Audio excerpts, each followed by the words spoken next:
నమస్కారం. మనం ఇప్పుడు స్వతంత్ర సమరయోధుల నాటి ఒక కథని చూద్దాం. భారతదేశపు వైద్య విధానం ఆయుర్వేదం. బ్రిటిషర్లు మన దేశాన్ని ఆక్రమించి వారి వైద్య విధానమైన అలోపతిని ప్రవేశపెట్టక ముందు ఆయుర్వేదం చాలా ప్రాముఖ్యంలో ఉండేది. కానీ బ్రిటిషర్ల పాలనలో మనలో అలవాటైన బానిస భావన వలన మెల్లమెల్లగా ఆయుర్వేదం యొక్క ప్రాముఖ్యత తగ్గిపోయింది. చాలామంది ఆయుర్వేదం పనికిరాదని తీసివేశారు.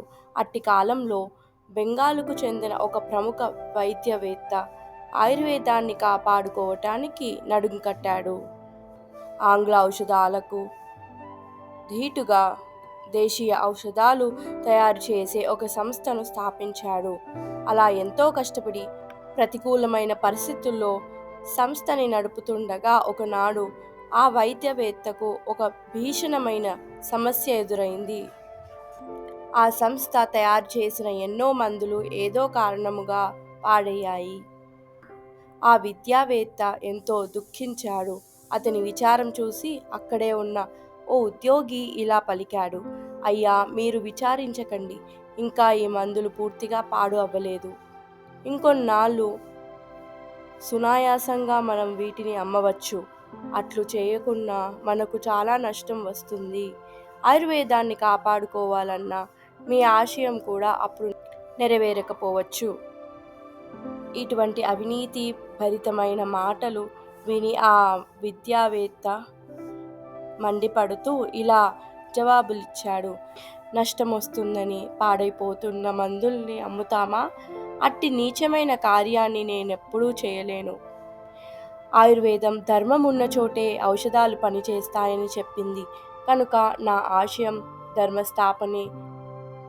అలా హితబోధన చేసి మందులన్నింటినీ బయటపడేయించి తన ఆదర్శాన్ని కాపాడుకున్నాడు. తర్వాత ఆ విద్యావేత్తలోని నిజాయితీని అందరూ కొనియాడారు. ఆ ప్రసిద్ధ విద్యావేత్త ఆచార్య ప్రఫుల్ల చంద్ర రాయ్. భారతీయుల యొక్క విజ్ఞానం గూర్చి ప్రపంచానికి తెలుపుతూ ఈయన ఎన్నో వ్యాసాలు రాశారు. కెమికల్ నాలెడ్జ్ ఆఫ్ హిందూస్ అనే వ్యాసం మనమందరము చూడదగినది. ఈ వ్యాసంలో ప్రఫుల్ల చంద్ర గారు మన భారతదేశం ఆధ్యాత్మికత బోధించడంలోనే కాదు, విజ్ఞానపరంగా కూడా ఎంతో ముందున్నదని చెబుతారు. ఈ కథలోని నీతిని మరొక్క మారు చూద్దాము. నిజాయితీ యొక్క ప్రాముఖ్యత మనం ఈ కథలో తెలుసుకున్నాము. ఎంత నష్టమైనా రాని, ఏమైనా కానీ ఎన్నడూ అవినీతికి పాల్పడరాదని శ్రీ ఆచార్య ప్రఫుల్ల చంద్ర రాయ్ గారు మనకు చూపించారు. మన స్వదేశీ విజ్ఞానం యొక్క గొప్పతనం చంద్రగారి వ్యాసాల ద్వారా తెలుసుకున్నాము.